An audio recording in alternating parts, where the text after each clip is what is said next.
Good morning mga ka-agri, mga kawaw. Ito yung napakagandang tingnan. Ang ganda ng umaga. Pakita ko lang sa inyo. Ito yung magandang tingnan, nakakatulong pero nakakaperwisyo din sa mga magsasaka. Habulin natin. Tayo mag-video. Ayan o. Magandang morning. Dahil ito po ay unang silay ng nanawa din sa aming province ang mga ulan. Yan o. Yan, dami. Yan ang mga tagak. Yan, dami o.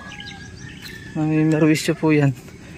Pero nakakatulong siya dahil kinukuha niya ang mga yan, insekto.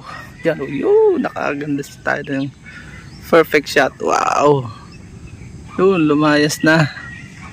Yun. Sila po yung mga ligaw dito sa atin. From Japan sabi nila. Yan, nawala na. Pupunta sa ibang lugar. Lilipat lang yan. Uy, babalik. Balik kayo, balik. Yan po mga kawaw ay maraming uod. Hindi ka na mag-i-spray. Kaya sa iba nagagalit sila dahil napapaldak ang kanilang mga palay, yan o, yung mga tama ng kanilang paa, yan o, tingnan nyo. So, yung iba binubugaw, yung iba ay yung pinahayaan lang. So, ganyan ang buhay, yun o, may maganda doon isa. Yun. Hindi ka na mag-i-spray kung mayroon ka niyan. Pero peste sila dahil nga napapaldak na, yan o, nayayak-yak yung mga, yan o, tama ng mga paa nila. So, nakakatulong, di ba? Pero maganda, kailangan lang dyan magandang variety yung itanim mo. At nang hindi, may laban sila. Nabawi naman sa kapaygahan mo yung lupa, yung tubig, para tumigas yung katawan. Yun ang solusyon dahil sila man ay may karapatan ding mabuhay sa ating mundo. Hindi tayo nag-iisa lang. Nakikitara tayo, nakikitara din lang sila dito sa atin.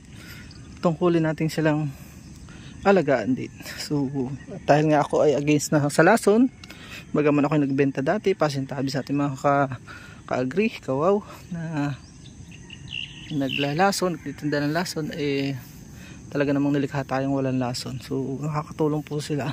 Actually dati po ay may mga nung walang lason may mga gagamba dyan na siyang nagtatrap ng mga harmful insect. Walang mga peste sa palayan. Ano pa ba? Marami pa mga friendly insect na pumapatay ng mga harmful insect. Kaibigang kulisap sa Tagalog. Ayan. Kaya ngayon ay nag-i-spray ang iba. So yun ay pinauso para sa personal na kapakinabangan ng mga may-ari ng chemical company. So yun po, it's a natural process, ay hindi tayo nangangailangan yan. Kahit pa po yan ay mapeste, may kakayanang sarili ang kalikasan na i-repair ang sarili. Yun lang mga kaw, may natutunan po kayo.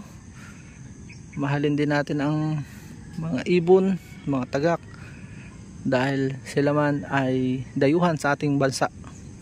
Sila man ay nakikitara din lang sa ating mundo. Kaya natin, tayo mga manlalakbay, dumadaan lang po tayo. Saglit lang tayo sa mundo. Gaano makahaba ang ating buhay. Kaya mas maganda mabuhay tayo nang walang naapektuhang nakakatulong at hindi nakakaapekto ng masama sa kapwa. Bye bye and God bless.